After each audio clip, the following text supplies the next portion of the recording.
Hola, ¿qué tal? Soy Vicente Cuba y este es el video de fluoroquinolonas. En este video vamos a hablar de las fluoroquinolonas más utilizadas en la práctica clínica y ya les voy adelantando que son tres y cuáles son sus principales indicaciones terapéuticas. También cuál es el mecanismo de acción, la vía de administración y algunos efectos adversos de las fluoroquinolonas. Empezaremos con una breve introducción, luego vamos a hablar del mecanismo de acción, los usos terapéuticos, la vía de administración y los efectos adversos de las fluoroquinolonas. Una primera interrogante a resolver es ¿a qué grupo de antibióticos pertenecen las fluoroquinolonas? Las fluoroquinolonas son quinolonas, como su nombre lo puede sugerir, y esta es su estructura base. La primera quinolona es el ácido nalidíxico, que se reportó por primera vez en 1962, y esa es su estructura. Igual, comparte la estructura base de las quinolonas. Y esta es la estructura base de una fluoroquinolona, y ahí podemos observar el átomo de flúor. Simplemente a la estructura base de las quinolonas le agregamos el átomo de flúor y por eso se llaman fluoroquinolonas. La siguiente interrogante es ¿cuáles son las fluoroquinolonas más utilizadas en la práctica clínica? Y ya les había adelantado que son tres. Estas tres son ciprofloxacino, levofloxacino y moxifloxacino.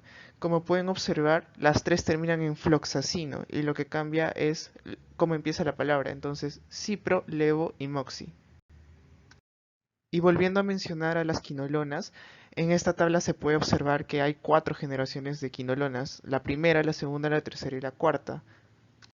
Por ejemplo, en la primera generación está el ácido nalidíxico, pero estas tres fluoroquinolonas son las que más se utilizan en la práctica clínica y son las que justamente vamos a recordar.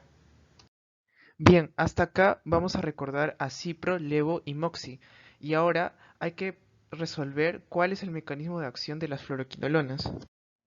Entonces las fluoroquinolonas inhiben a las topoisomerasas, específicamente la DNA girasa, que es un tipo de topoisomerasa 2, y la topoisomerasa 4.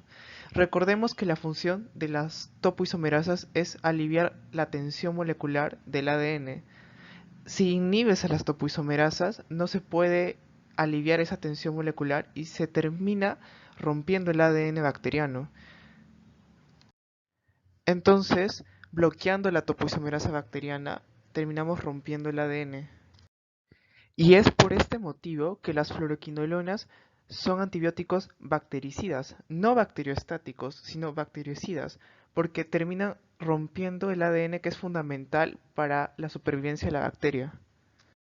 Ya conociendo el mecanismo de acción de las fluoroquinolonas, podemos conocer el mecanismo de resistencia bacteriana a las fluoroquinolonas. Entonces, ¿de qué manera las bacterias se hacen resistentes a estos antibióticos? En primer lugar, podemos tener mutaciones en los genes que codifican justamente a las topoisomerasas que hemos mencionado, la NA girasa y la topoisomerasa 4.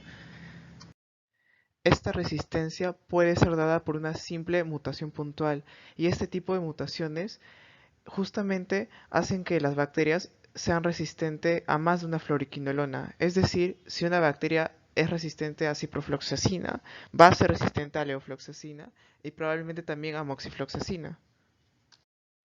Otro mecanismo de resistencia menos frecuente son las mutaciones que reducen el ingreso del fármaco dentro del citoplasma de la bacteria. Por ejemplo, con la menor expresión de porinas, haciendo que menos antibiótico ingrese dentro de la bacteria, o con mayor expresión de bombas de flujo que terminan eliminando el antibiótico fuera de la bacteria. Y ahí en la imagen les pongo para que recuerden una bacteria con una bomba de flujo botando el antibiótico hacia afuera. Sin embargo, el mecanismo más frecuente por el cual las bacterias adquieren la resistencia va a ser las mutaciones en los genes de las topoisomerasas. ¿Para qué infecciones podemos utilizar las fluoroquinolonas? Aquí nuevamente recordamos a las generaciones de las quinolonas. Estas cuatro generaciones tienen diferencia en su espectro antibiótico. Por ejemplo, la primera y segunda generación van a cubrir a las bacterias gram negativas. Pero la tercera y cuarta generación, aparte de cubrir a las bacterias gram negativas, también va a cubrir a los gram positivos y a bacterias atípicas. Algunas infecciones respiratorias como la neumonía Justamente son producidos por gérmenes gram positivos y eventualmente algunas bacterias atípicas. Y es por eso que el levofloxacino y el moxifloxacino son conocidos como fluoroquinolonas respiratorias. Entonces recordemos que levo y moxi son fluoroquinolonas respiratorias. Y cipro no es una fluoroquinolona respiratoria, solo cubre gram negativos. Ahora sí, contestando específicamente al interrogante, ¿para qué infecciones podemos utilizar las fluoroquinolonas? La primera es la neumonía. Y esto se explica justamente porque la neumonía es producida por gérmenes gram positivos y eventualmente algunas bacterias atípicas. La bacteria que más frecuentemente produce neumonía es el Streptococcus pneumoniae o el neumococo, que es un gram positivo. Y eventualmente algunas bacterias atípicas como Legionella, Mycoplasma y Clamidia van a producir también esta infección. Entonces, ¿qué fluoroquinolonas podemos utilizar para tratar una neumonía? Precisamente las fluoroquinolonas respiratorias, cuáles son levo y moxi, no cipro. Nuevamente recordemos que levo y moxi son fluoroquinolonas respiratorias. Adicionalmente, levo y moxi también sirven para tratar la tuberculosis multidrogoresistente. Recordemos que la definición de tuberculosis multidrogoresistente es la bacteria que es resistente a rifampicina e isoniazida. Entonces, cuando hay esa resistencia a esos fármacos de primera línea para la tuberculosis, podemos utilizar una fluoroquinolona respiratoria como levo y moxi. No podemos utilizar la ciprofloxacina, no es útil para tuberculosis. Adicionalmente, las quinolonas que tienen efecto antipseudómonico son la cipro y levofloxacina. No funciona la moxifloxacina y preferentemente la ciprofloxacina, que solamente cubre a los gram negativos, porque la pseudomonas es un gram negativo. No sería necesario usar una levofloxacina si es que tiene ciprofloxacina, pero ambos tienen actividad antipseudómonica. Aún así, para seleccionar cualquier antibiótico, es importante tener en cuenta la resistencia local y siempre tenemos que estar informados sobre cuál es el porcentaje de resistencia bacteriana. Es así que no siempre se puede utilizar en todos los contextos. Al momento de pensar en la vía de administración de las fluoroquinolonas, es importante saber si la biodisponibilidad por vía oral de estas es adecuada.